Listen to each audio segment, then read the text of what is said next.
দেখি। ওরে আল্লাহ, কতগুলো টাকা রে! এইবার আমরা বড়লোক হয়ে যাবো, আর আমাদের কষ্ট থাকবে না। মনে কর আর কোথায় কোথায় গেছিলি? একবার ছেড়ে 3 বার খুঁজলাম, আশেপাশেও জিজ্ঞাসা করেছি, কেউ কিছু বলতে পারছে না। ও টাকা আর পাওয়া যাবে নাকি? ও টাকার আশা ছাড়ি দাও। রাস্তায় 10 টাকা পড়ি বেলা কেউ স্বীকার করে না তো। 10 লাখ টাকা। হায়, টাকা দেখলে কাঠের পুতুলা হা করে। টাকাটা সত্যি হতে পড়ে গিয়েছে না লুকিয়ে রেখেছে সেটাকে আমরা বুঝতে পারবো?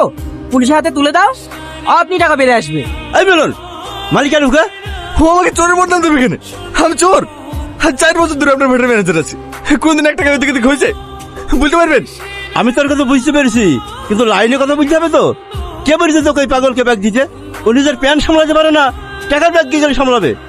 আমি ভাইকে বলেছিনু, কিন্তু অতবার ব্যাগ আমাকে দিও না। এই তুই চুপ কর। লেবার পেমেন্ট করার লেগে টাকাটা আসতে পাঠানো, এখন আমি লেবার পেমেন্ট কি করে করবো তুই বল। কেন ও দেবে? গায়ের জর্দ খেলে তো সব হবে না, লাইনে কথা বলতে হবে তো।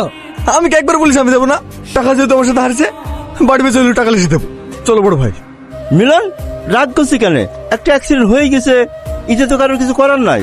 তুই 100 টাকা দিয়ে আমাকে, বাকিটা আমি ম্যানেজ করছি। আপনি তো সবই জানেন চাচা, তোমার সাথে মায়ের অপারেশন করলে আসলাম, এখন আমার কাছে 1 টাকাও নেই।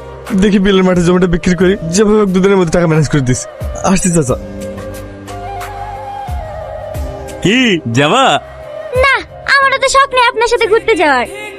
যাবা একদিন ঠিকই যাবা। এই নাও কি এটা? লাভ লেটার, পড়ো পড়ো। সুমিও তো সস্তা না। ভাই, তোমার চিঠি ছিঁড়ে ফেল দিল? আমি যে ওর কি ছিড়বো, অনেক দেখলাম নায়ক হয়ে। আর না, ওর জন্য ভিলেনই ঠিক আছে। এইবারও হাড়ে হাড়ে টের পাবে।